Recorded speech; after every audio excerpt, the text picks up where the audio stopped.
სახელითა მამისათა და ძისათა და სულისა წმინდისათა. ჩვენ უკვე მესამე შეხვედრა გვაქვს, მესამე ქადაგება გრიგო ხანძთელთან დაკავშირებით და დღესაც გავაგრძელებთ. ჩვენ როცა გრიგო ხანძთელს ვახსენებთ, ყოველთვის ეს უკავშირდება ჩვენ სამშობლოს, ჩვენი სამშობლოს აღორძინებას. უნდა დავსვათ ყოველთვის კითხვა, როგორც წინა შეხვედრაზეც გითხარით, ის გრიგო ხანძთელი ჩვენია, ჩვენიანია, ანუ ეკლესიის მღვდელია და რა ქნა ერთმა ჩვეულებრივმა მღვდელმა თავის ხარისხით ჩვეულებრივი მღვდელი იყო. ის არ ყოფილა ეპისკოპოსი, არ ყოფილა პატრიარქი, რა ქნა ერთმა ჩვეულებრივმა მღვდელმა ისეთი, რომელმაც შედეგად ამხელა საქართველოს შექმნა, ასე ვთქვათ, გამოიწვია და სამწუხაროდ ძალიან ხშირად სწორედ ეს მხარე მისი, რომ ის დიდი მღვდელი იყო, არის ხოლმე დავიწყებული. და ჩვენ ამ თემებს მიმოვიხილავთ და ის რომ ქრისტიანობა უნიკალურია იმ კუთხით, რომ მთელი ღირებულებები, რაც კი არსებობს, ისაც ადამიანია, ყველაფერი მხოლოდ ქრისტიანობაში რომ რეალიზდება, და ამაზე ვთქვით, რატომ ხდება ეს, იმიტომ რომ ღმერთი გამოჩნდა ხორცით და ღმერთი რომ გამოჩნდა ხორცის, ამის ლოგიკური ერთგვარად თუ ეს სიტყვა შეესაბამება იმ დიდებულებას, რასაც ღვთის განცხადება ქვია, უმწვერვალესი გამოცხადება ქვია, ანუ ღმერთი რომ გამოჩნდა ხორცით, თუ შეესაბამება ამას სიტყვა ლოგიკა, ლოგიკური გაგრძელება არის ის, რომ ეკლესია დაარსა უფალმა, რომელიც მისი სხეულის საიდუმლო გაგრძელებაა, მისტიკური გაგრძელებაა და პავლე მოციქული პირდაპირ უწოდებს ეკლესიას ქრისტეს მისტიკურ სხეულს, საიდუმლო სხეულს. საიდუმლოს ჩვენ ვამატებთ, მაგრამ საიდუმლო ზედმეტი არ არის ეს სიტყვა, იმიტომ რომ ეკლესიაში რო საიდუმლოებები აღესრულება, ეკლესიაში რო საიდუმლოებით, ნათლობის საიდუმლოებით, მირონცხების საიდუმლოებით რო შემოვდივართ, ყველაფერი რაც კი ეკლესია აღესრულება საიდუმლოებად რო იწოდება და არსებობს გვირგვინი ამ საიდუმლოებისა, რომელსაც თქვენ ახლა ესწრებით და აღასრულებთ და უერთდებით, რასაც ზიარების საიდუმლოება ქვია. რატომ ქვია ამას ეს? რას ნიშნავს საიდუმლოება? საიდუმლოება ნიშნავს იმას, რომ ჩვენი ღმერთთან კავშირი რეალიზდება ჩვენი ადამიანური გრძნობების მიღმიერად, მიუწვდომლად, გაუაზრებლად, მაგრამ განცდით, თანამონაწილეობით და ადამიანის მისტიკური სიღრმის მიერ ამ ყველაფრის დამტევნელობით. და საბოლოო ჯამში ადამიანური ბუნების საერთოდ არსობრივი ცვლილებით, როცა ადამიანი უკვე ახალქმნილებად იწოდება და ჩვენ ვთქვით, რომ ეს ეკლესია არსებობს და ყოფიერებს, რა თქმა უნდა, საღვთო მადლი და ეს უპირველეს ყოვლისა სწორედ ღვთისმსახურებაში ვლინდება, ღვთისმსახურებით შენდება, ღვთისმსახურებით ყოფიერებს, იზრდება, მრავლდება, ძლიერდება და გამტკიცდება ეკლესია და ეს ღვთისმსახურება სწორედ არის ევქარისტიული მსახურება, რომელიც დაიწყო ადამიანად მოსული ღმერთის მღვდლობით, მისი მღვდელმოქმედებით, რომელიც გულისხმობს საკუთარი ადამიანური ბუნების შეწირვას ყოვლადწმინდა სამებისადმი და ამ დიდი გონება მიუწვდომელი მღვდელმოქმედების საიდუმლოებრივად გადატანით ევქარისტიულ მსახურებაში, რომელსაც უსისხლო მსხვერპლი ქვია. ანუ როცა პური დაღვინო, გარდაისახება ქრისტეს ხორცსა და სისხლად და ამით ამ საიდუმლოებით, ანუ ევქარისტიული საიდუმლოებით ჩვენ გვეძლება შესაძლებლობა ვიყოთ საიდუმლოსერობაზე იქ დროისა და სივრცის აცდენის და მიუხედავად მატერიალური თვალსაზრისით, მისტიკურად საიდუმლოებრივად რამე თუ ღმერთთან დრო არ არის, ვიყოთ საიდუმლოსერობაზე, სადაც დაიწყო სადაც მოგვენიჭა უფლის მიერ ეს საიდუმლოება, რითაც ეკლესია შენდება და ვიყოთ გოლგოთაზე და ვიყოთ თანამლბობი და თანამონაწილენი იმ დიდი საიდუმლოებისა, რასაც ქრისტეს ჯვარცმით ჩვენი გამოხსნა ქვია, რაც არის დასაბამი ჩვენი აღდგომისა და ქრისტესთან ერთად მარადიული სიცოცხლისა. უფლის ეს დაწყებული საქმე ადამიანის გამოხსნისა, რითაც ეკლესია აღორძინდება, იზრდება და გამტკიცდება და შენდება, უფლის ეს დაწყებული საქმე მოციქულებმა გააგრძელეს და რამდენიმე ამონარიც წაგიკითხავთ წმინდა წერილიდან, სადაც ეს კარგად ჩანს, მაგალითად მოციქულები როგორ აღასრულებენ ამ საქმეს. დღითი დღე განგძალულიყვნენ ტაძარსა მაშინა და აკურთხევდეს სახმდაბ პურსა, ანუ იკრიბებოდნენ ტაძარში მუდმივად ლოცულობდნენ, შემდეგ იკრიბებოდნენ ეს ძველი აღთქმის ტრადიციის ჩვევით, როგორც გაიზარდნენ, ხო? ღმერთს ადიდებდნენ, მერე მიდიოდნენ ფარულად სახლებში და აღასრულებდნენ ევქარისტიურ სახურებას, აკურთხებდნენ პურს, სადაც ნახავთ პურის კურთხევას, პურის განტეხას, ყველგან იგულისხმება ევქარისტიული მსახურება წმინდა წერილში. ეს არის საქმე მოციქულთაგან იყო. შემდეგ მოციქულთა ხელდასხმით უკვე მოციქულთა მემკვიდრენი არიან მღვდლები და თანამედროვე ეპისკოპოსები და მათ მიერ მღვდლები არიან სწორედ მოციქულთა მემკვიდრენი, რომელთაც ეს ევალება სწორედ, აი წაგიკითხავთ, ეს არის ტიმოთე არის მღვდელი, იცით მისი ეპისტოლეც, ხო, პავლე მოციქულის ეპისტოლე ტიმოთეს მიმართ და გახსოვთ დარიგებები პავლე მოციქულისა ტიმოთეს მიმართ, ერთ-ერთი რასაც ეუნება ასეთი რამეა, ნუდებ ყოფ, ანუ ნუგულებელს ყოფ, პავლე ეუნება ტიმოთეს. რომელი ეგე შენთან არის მადლი, ესე იგი ნუგულებელს ყოფ შენში არსებულ მადლს, რომელიც მოგეცა შენ წინასწარმეტყველებითა, დასხმითა ხელთა ხუცობისათა. ამ შემთხვევაში წინასწარმეტყველებად სახელდებს მღვდელმოქმედებას, რომელიც პავლემ აღასრულა მასზე, ხელდასხმა რასაც ქვია და დასხმითა ხელთა ხუცობისა, ხუცესი მღვდელს ნიშნავს. ანუ ძველი ქართული სიტყვა იცით, ხო, გახსოვთ, ხო, იაკობ ხუცესი, ესე იგი ცურტაველის და ესე იგი ხელდასხმით გადადის მადლი, ეს მადლი არ უგულებელს ყო, სწორედ ამ მადლის მიერ ხდება იმ ევქარისტიული მსახურების აღსრულება, რომელიც თქვენ იმედია რომ ასე შეიყვარეთ, იმიტომაც დგახართ ახლა აქ, მიუხედავად იმისა, რომ მრავალი მათგანისთვის ძილის დროა ეს არის. და უნდა ითქვას, რომ სამღვდელო დასის უპირველესი საქმე არის ევქარისტიული მსახურების აღსრულება.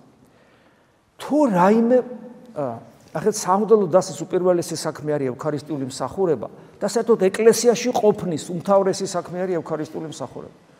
თუ რაიმე პრობლემა ხდება ეკლესიაში, დღეს ხდებოდა გუშინ და წარსულში და მოხდება მომავალში, მოხდება ერისკაცებისგან და რაც ყველაზე სამწუხაროა სასულიერო პირებისგან, უმთავრესი მიზეზი არის ის, შეიძლება ვერაცნობიერებდეს რა არის მისი უმთავრესი საქმე.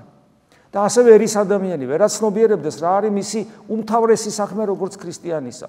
ეს არის ევქარისტიულ მსახურებაში მონაწილეობის მიღება. და როდესაც ამას ადამიანი ვერ იგებს, იწყება ეკლესიის არსის დამახინჯება ამ ადამიანების ცნობიერებაში. რა თქმა უნდა, ეს სულიერ ცხოვრებაში მრავალ პრობლემას წარმოშობს.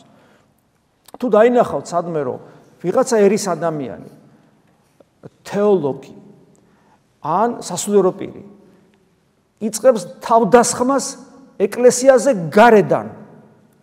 რას ნიშნავს გარედან თავდასხმა ეკლესიის? ეკლესია ვართ ოჯახი. რაღაცა მომწონს თქვენი, რაღაცა არ მომწონს. თქვენ ჩემი რაღაცა მოგწონთ, რაღაცა არ მოგწონთ. როდესაც მე გავალ გარეთ და ურწმუნო ადამიანების წინაშე ვიტყვი, რომ აი ეს ჩემი ოჯახის წევრები ცუდად იქცევიან. ეს არის ეკლესიაზე თავდასხმა გარედან. როდესაც მე ვახდენ ეკლესიაზე თავდასხმას გარედან, მე ვეღარ ხვდები, რას ნიშნავს ეკლესია. მე დავივიწყე ჩემი მთავარი მისია, მიზეზი და მიზანიც ეკლესიაში ყოფნისა, რომ აღვასრულო ევქარისტიული მსახურება და თუნდაც ერთი ადამიანი ჩემი მთელი სამღვდელო სიცოცხლის განმავლობაში ისე მივიყვანო ევქარისტიასთან, რომ ის ცხონდეს და გადარჩეს. იმიტომ რომ ჩემს მიერ ნაკურთხი პური და ღვინო ხდება ხორცი და სისხლი ქრისტესი, იმდენად დიადი საიდუმლოება აღესრულება, რომ ანგელოზებიც რწიან და წოლით უყურებენ აი ამ მსახურებას და ვერ ბედავენ იქ ჩარევას, ანგელოზებიც კი და ამ დროს როცა მე ამას უგულებელს ყოფ და ეკლესიაში ვიწყებ მოძიებას რაღაც ადამიანური საკითხების, ან ჩემს მღვდლობას გადავაქცევ სხვა რამეთ, რომელიც გაცილებით უსასრულოდ ჩამორჩება იმას, რასაც მე წეგან ვსაუბრობ, იმიტომ რომ ის არის გოლგოთა და ის არის ევქარისტია და ვიწყებ თავდასხმას გარედან ეკლესიაზე. ვიწყებ რაღაც პრობლემების მოძიებას, საქმეების გარჩევას. და ასე შემდეგ. ვიწყებ საკუთარი პრეტენზიების წაყენებას. ეს შეიძლება ერის ადამიანს დაემართოს, პრეტენზიული იყოს რევლის წანაჩენი წევრების მიმართ, რომელიმე ტაძრის წინამძღვრის ან მოძღვრის მიმართ. ეს შეიძლება დაემართოს მონასტრის მონაზონს, ეს შეიძლება დაემართოს მღვდელს, ეპისკოპოსის მიმართ, ეს შეიძლება ყველას დაემართოს, მაგრამ ეს რომ არ დაემართოს, ადამიანმა უნდა გააცნობიეროს, რისთვის არის ის ეკლესიაში, ის არის ევქარისტიული მსახურების დროს, რომ ქრისტეს შეუერთდეს, სხვა მიზანი ეკლესიაში ყოფნას არ აქვს.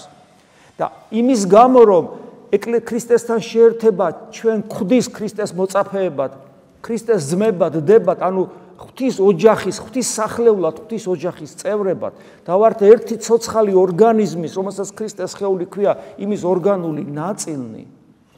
არავითარ შემთხვევაში არ შეიძლება გარდა თავდასხმა საკუთარ ორგანიზმზე, საკუთარ სხეულზე, საკუთარ დედაზე, საკუთარ მამაზე, საკუთარ ძმაზე, დაზე, როგორც ცუდათაც არ უნდა იქცეოდნენ ისინი, არ შეიძლება ამის გაკეთება. არ შეიძლება. ეს არღვევს პრინციპს მთლიანად იმ დიდებულებისა, რაც ღმერთმა ჩვენთვის მოიმოქმედა.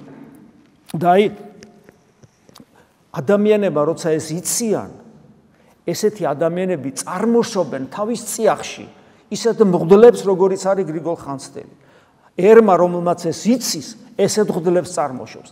ერმა, რომელმაც იცის თავისი მისია ღვთის წინაშე რა არის, ის ერი ხდება უფლის ერი და ამ უფლის ერიდან წარმოიშობა რჩეული ღვთისა და აღვამაღლო რჩეული ერისაგან ჩემისა. აღვამაღლო რჩეული ერისაგან ჩემისა. გესმით? და აი ეს რომ ასე აი კარგად ჩანს გრიგოლ ხანძთელის, ნახეთ, აი ახალგაზრდა გრიგოლი ახალგაზრდა იცით ხო, მე ნაკლებად ისტორია იცით, ეხლა მე ამას არ მოყვებით, დროს არ წაგართმევთ და საინტერესოა გრიგოლის მღვდლობა უნდა სხვებს. გრიგოლს კი არ უნდა მღვდლობა. გრიგოლი თავდაბალია, მას მონაზვნობა უნდა, მას უნდა ერთ-ერთზე უფალს ემსახუროს, მას არაფერი არ აინტერესებს გარდა ქრისტესი. არაფერი აინტერესებს. ამიტომ მან ბავშვობიდანვე ასკეტური ცხოვრებით ცხოვრობს, ის მთელი არსებით ქრისტესკენ ისწრაფვის. ქრისტე არის ობიექტურად სიცოცხლე, ობიექტურად ერთადერთი სინამდვილე, გესმით და სხვა პრინციპში ადამიანს არც არაფერი უნდა აინტერესებდეს, მაგრამ გრიგოლი ახალგაზრდობიდან, ბავშვობიდან ამას ხდება, მთელი არსებით ესწრაფვის უფალს, ხდება თავისი ბუნებით არის მონოზონი და მე ხდება კიდევაც მონოზონი აღკვეცის საშუალებით, მაგრამ ერს უნდა მისი მღვდლობა. იმიტომ რომ ხედავენ რომ ეს ადამიანი წმინდაა და უნდა მისი მღვდლობა და მისი მღვდლობის მოსურნეთა სიტყვა, რომელიც დაფიქსირებულია გიორგი მერჩულეს, აი აქ კარგად ჩანს თუ როგორ აცნობიერებენ თუ რა არის მღვდლობის უპირველესი დანიშნულება და ნახეთ რა წერია. ათ შენ გრიგოლს ეუნებიან, კპოვა ქრისტემან. გრიგოლს არ უნდა მღვდლობა, გამანებეთ თავი, მე ეპისკოპოსობასაც შესთავაზებენ ისიც და განერიდება საერთოდ უარ სიტყვის. მღვდლობასაც გაურბის, არ უნდა მღვდლობა და ერი, მორწმუნიერი, ანუ მრევლი, ესე ვთქვა, ეტყვის. შენ კპოვა ქრისტემან და როგორი? უბრალოი ხელითა და წმინდაი გულითა. ანუ შენი ცხოვრების წესით უპატიოსნესი ადამიანი ხარ. შენი ხელებიდან ცოდვა არ გამოდის, გულით წმინდა ხარ. შენ კპოვა ქრისტემან უბრალოი ხელითა და წმინდაი გულითა, რატომ კპოვა? კპოვა, მოგიყვანა, დაგაყენა ეკლესიაში, მონაზონი ხარ. და რატომ? რათა შენ ახვიდე მთასა უფლისასა და უფლისთა, ესე იგი ამაღლებულ ადგილას, სადაც მრევლიდან გამორჩეული ამაღლებულ ადგილას დაგაყენა. ღმერთმა, რათა შენ ახვიდე მთასა უფლისასა და დაზდგე ადგილსა წმინდასა მისსა, იგულისხმება რა თქმა უნდა ყველაზე წმინდა ადგილი სამყაროში საკურთხეველი. ადგილსა წმინდასა მისსა შემწირველად წმინდასა და უსისხლოისა მსხვერპლისა მისისა ღირსებისა შენისათვის. ნახეთ, უსისხლო მსხვერპლის, ანუ შენ გამოგირჩია ღმერთმა რომ ყველაზე წმინდა ადგილას დაგაყენოს, რომ შეწირო უსისხლო მსხვერპლი რისთვის? შენი ღირსებისთვის, რომ შენ ღირსი, ანუ საღვთო ღირსე რას ნიშნავს? რომ შენ გახდე ქრისტეს მსგავსი, ამას ნიშნავს. უღირსი, რომელიც ქრისტესთან ყოფნის ღირსი არ არის. ღირსი, რომელიც ღმერთთან ყოფნის ღირსია. შენი ღირსება გაძლიერდება, გამტკიცდება ქრისტეს հասაკის ზომაზე, როგორც პავლე მოციქული ამბობს, ანუ ღირსებისა შენისათვის და სასოთ სულთა და ხორცთა ჩვენთან, ანუ ჩვენი ადამიანური ბუნების სულისა და ხორცის იმედად.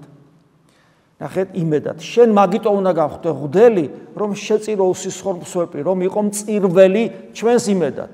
შენ საცხონებლად და ჩვენს იმედად. აქ ჩანს ამ ციტატის მიხედვით, რომ მღვდლის იგივე მღვდელმთავრის უპირველესი მოვალეობა სწორედ უსისხლო მსხვერპლს შეწირვა, იგივე ევქარისტიული მსახურების აღსრულებაა და თვითონ წმინდა გრიგოლი, აი როდესაც მისი ესე იგი როცა ის მადლობს ღმერთს, უპირატესად რისთვის მადლობს გრიგოლი ღმერთს? რისთვის მადლობს? აი რას ამბობს ის? იგი უპირველეს ყოვლისა იესო ქრისტესადმი, ღვთისადმი მადლიერებას გამოხატავს და მას მოწაფეები რომ ყავს, მისი მოწაფენი ამ სოფელში ვინ არიან მისი მოწაფენი? წმინდა მსხვერპლის შემწირველნი არიან და მარადისობაშიც ამას გააგრძელებენ. ანუ წმინდა გრიგოლს ყავს მოწაფეები, ისინიც არიან მონაზვნები და არიან მღვდლები. და თავარი როგორც ხედავს თავის მოწაფეებში რა ღირსებასაც ხედავს, ეს არის ის, რომ ისინი მწირველები არიან, რომელთა მსახურება მარადისობაში გაგრძელდება და არ დასრულდება, ოღონდ მარადისობაში მას როგორი ფორმა ექნება ჩვენ არ ვიცით, მაგრამ რა არის წირვა? ეს არის ქრისტესთან ერთობა. მღვდელი არის წინამძღვარი მორწმუნე ერისა ქრისტესთან ერთობისთვის, ხო? და მარადისობაშიც ქრისტესთან ერთობა გაგრძელდება განსხვავებული უაღმატებულესი ხარისხით, ვიდრე ეს ახლა ხდება და ასე ხედავს თავის მოწაფეებს გრიგოლი და აი ნახეთ ეს სიტყვები როგორ არის. უფალო ჩემო იესო ქრისტე, გრიგოლის სიტყვებია. ღმერთო, მოწყალებით მომიძეღვი მე ქვეყანათა ამათს სამთა თანა მოყვას და კეთილთა მღვდელთა, ანუ თავის სამ მოწაფეზე საუბრობს, რომელიც კეთილი მღვდლები არიან, ამ ქვეყანაში მიგვიძღვი წინ, რათა სიკვდილამდე მარადის დაუყუდებლად, ანუ შეუფერხებლად, რომ ესენი ჩემი სულიერი შვილები, ჩემი სამი ძმა, რომელთან ერთად ამ ცხოვრებაში ჩვენი წინამძღვარი ხარ, გევედრები, რომ ეს სამი ჩემი სულიერი შვილი სიკვდილამდე მარადის შეუფერხებლად შენ და მის შემწირველთა მსხვერპლთა მათ უსისხლოით, ანუ უსისხლო მსხვერპლს შესწირვიდან შეუფერხებლად. ეს არის მათი მთავარი საქმე. და წმინდათა და მრავალთა სულთა ნავსაყუდელ ყვენიგინი, წმინდათა და მრავალთა სულთა ნავსაყუდელი, ანუ წმინდა ღვთისნების მაძიებელ ადამიანთა ნავსაყუდელი გახადე ეს ჩემი სულიერი შვილები, ანუ მათი გადამჩენელები, მათი მაცხოვნებელი და ხომ გარდაიცვლებიან ჩემი სულიერი შვილები და ეხლა აგძელებს შემდგომად სიკვდილისა მათისა ღირს ყვენ უოხჭნოთ, ანუ დაუსრულებლად მსახურებად ზეცისა, საკურთხევლსა, ანგელოსთა თანაწმინდათა. ფაქტობრივად წმინდა გრიგოლი მთლიანად აი ასე გვაწვდის თავის მღვდლობას, თავის მოწაფეების მღვდლობას და გამსჭვალულია მთლიანად მისი მსახურება, იმიტომ არის დიდი მღვდელი, რომ გაცნობიერებული აქვს და ცხოვრების წესით ეს მის გაცნობიერებულობა სრულად არის გამოვლინებული, რომ მღვდელი ხდება ადამიანი იმისათვის, რომ მუდმივად უსისხლო მსხვერპლს წირავდეს და სხვა ადამიანებისათვის, რომლებიც წმინდანი არიან ღვთისნების მაძიებლობით, არა თავისთავად, ამ წმინდა ადამიანებისათვის მღვდელი იყოს ის ნავსაყუდელი, სადაც ისინი ცხონდებიან და გადარჩებიან. აი ეს არის უმთავრესი საქმიანობა მღვდლისა და წმინდა გრიგოლ ხანძთელი იმდენად დიდებულად წარმოაჩენს აი ამ თავის სამღვდელო მისიას და იმდენად ძლავრად რეალიზდა ეს ყველაფერი მასში, რომ მისმა მსახურებამ გამოიღო ის უდიდესი ნაყოფი და ჩვენ როდესაც ვამბობთ, რომ ეკლესიის როლი არის უდიდესი ჩვენი სამშობლოს კონკრეტულად, რომელიც ერთი მთლიანი დიდი ეკლესია, იმიტომ რომ მონათრული ადამიანების ერთობა არის საქართველო, როცა ვამბობთ, რომ ეკლესიის როლი არის უდიდესი ჩვენი ერის გადარჩენისათვის, ამაში ვგულისხმობთ უდიდეს პასუხისგებლობას, რომ გქონდეთ გაცნობიერებული თუ რას ნიშნავს იყო მღვდელი. ნიშნავს არა იმას, რომ ლოზუნგებით ლაპარაკობდე და შენი სიტყვა და საქმე ერთმანეთთან თანხვედრაში არ იყოს, ან თუნდაც ღვთისმეტყველებაში ძალიან მაგარი განსწავლული იყო, ან ყველაზე უკეთესი გეგონოს თავი, ან გარედან ესხმოდე ეკლესიას. მღვდლის საქმე ეს არის უსისხლო მსხვერპლს შეწირვა. რითაც გადაარჩენს სულს და გადაიქცევი წმინდა ადამიანებისათვის და კიდევ ერთხელ განმარტავ, წმინდას არა თავისთავად, არამედ ღვთისნების მაძიებელი, წმინდა ნიშნავს ღვთისნების მაძიებელი ადამიანებისთვის გადაიქცევი იმ ნავსაყუდელად, რომელშიც ისინი ეს ადამიანები ქრისტეს იპოვნიან. და შენი შემხედვარე და შენი მრევლის და სულიერი შვილების შემხედვარე, სხვები, რომლებიც ეკლესიის გარეთ არიან, შენს თქვათ სოფხედელობრივ ამ სამყაროში როგორ ხედავ ამ სამყაროს სხვადასხვა კუთხით და სხვადასხვა მიმართულებით, ამით კი არ დაინტერესდებიან. შენში დაინახავენ ქრისტეს ნათელს და ისინი შემოგიერთებიან. ხოლო ის, ვინც ქრისტეს არ ეძებს ამ სამყაროში, იმისთვის სულ ერთია, შენ მღვდელი ხარ, მღვდელი არა ხარ, ის შენ გამოგიყენებს, როგორც მას უნდა და მერე გადაგაგდებს. გესმით? და ძალიან მაგარი სირცხვილია, როდესაც ეკლესია იმ დონეზე დაკნინდება, რომ ქრისტეს მსახურება ზურგში აქცევს და ამ ქვეყნიური პრობლემების გადაჭრას ეცდება. ეს არ არის ეკლესიის საქმე. ეს არის საერო ადამიანების საქმე, ყველა თავის სინდისის მიხედვით ფიქრობს და აკეთებს, ხოლო ჩვენი საქმე არის ერთადერთი დავინახოთ ქრისტე, მთელი არსებით ვემსახუროთ მას და სხვებსაც ეს დავანახოთ. და გრიგოლ ხანძთელის ცხოვრებაში ეს ძალიან კარგად ჩანს. ძალიან კარგად ჩანს მის ურთიერთობაში მათ შორის პოლიტიკოსებთანაც. და საერო ადამიანებისადმი რის პრეზენტაციას აკეთებს, მოდი ესე ვთქვა, ქრისტესი, მხოლოდ ქრისტესი. ამას აკეთებს არა მარტო გულწრფელად, არამედ ორგანულად მთლიანად სავსეა ქრისტეთი, გრიგოლ ხანძთელი. შესაბამისად ვღებულობთ იმას, რასაც ვღებულობთ. მივიღეთ დავითი, მივიღეთ თამარი და დავითი და თამარი რომ მივიღეთ, იმიტომ დგავართ ჩვენ დღეს აქ და იმიტომ საუბრობთ ქართულ ენაზე და იმიტომ ვადიდებთ ქართულ ენაზე უფალს. ეს არის ღვთისწყალობა და ჩვენი დიდი წინაპრების და მათ შორის წმინდა გრიგოლის დამსახურება. ამინ. მადლი უფლისა ჩვენისა იესო ქრისტეს და სიყვარული ღვთისა და მამის და ზიარება სულისა წმინდისა იყოს თქვენ ყოველთა თანა. ამინ.